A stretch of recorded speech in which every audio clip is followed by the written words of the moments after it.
This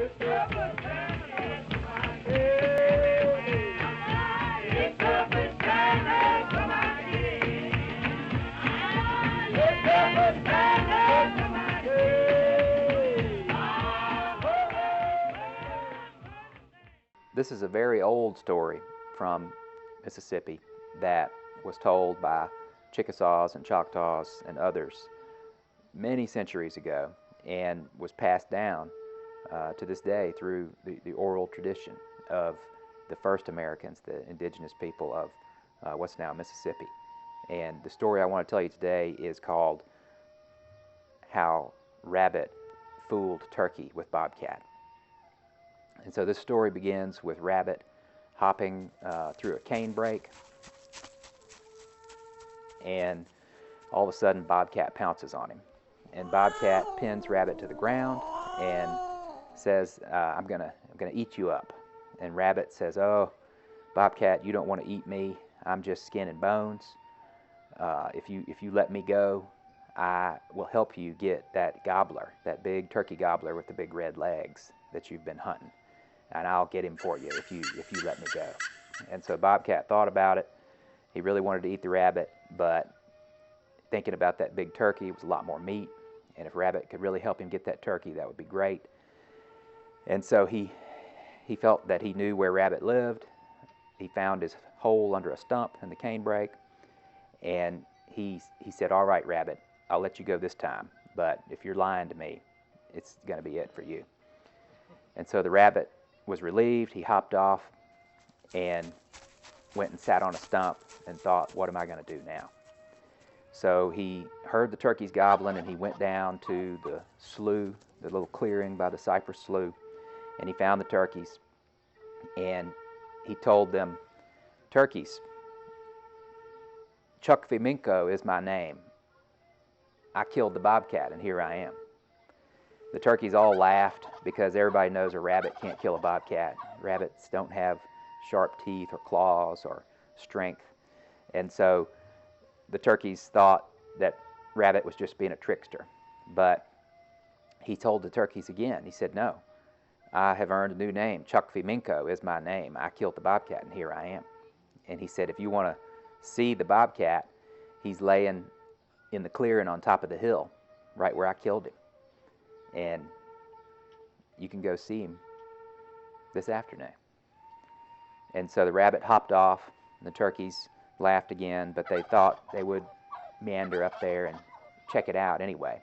So Rabbit went back to Bobcat, and he told Bobcat, here's what we have to do. Let's go up to the clearing on top of the hill, and you lay down in the middle of the ground, and you play dead. You don't move a muscle. Don't cut an eye until I give the word.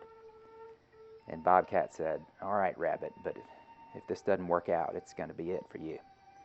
So the Rabbit had the Bobcat lay out in the middle of the ground and stretch out like he was dead. And Rabbit even cut his finger with a sharp rock, and he dabbed some fresh blood around Bobcat's mouth to really make him look dead. And so Rabbit got up on the stump and started drumming and singing. Chukviminko is my name. I killed the bobcat, and here I am. And so the turkeys hear this drumming and singing, and they're curious, and they walk up there. And turkeys are very cautious, and so they peered out of the cane into the clearing, and they see the bobcat laying there dead, and they couldn't believe it. And they were too curious to hear the story of how the Rabbit had done this. And so the turkeys came out, and they were glad the bobcat was dead, because bobcat had been killing their poults and jumping on their backs and harassing them.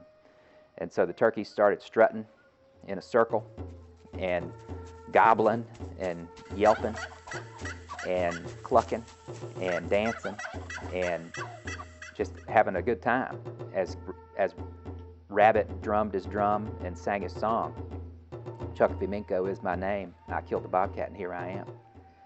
And so the turkeys danced closer and closer to the bobcat, and some of the jakes would approach the bobcat and give him a little kick, and the rest of the turkeys would follow suit.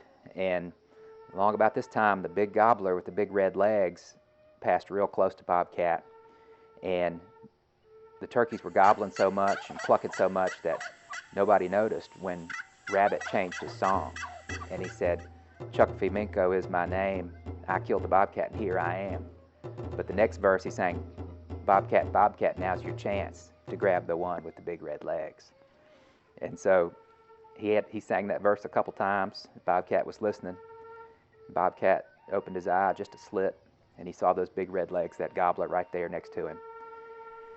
And he jumped on him. He came back to life and jumped on him and bit down on his neck, and all the turkeys just flew off into the trees. Couldn't believe it.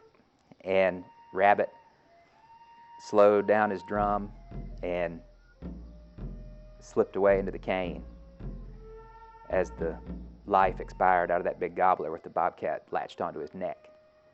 And to this day, that's why you'll never see turkeys hanging out with a rabbit. They don't trust each other.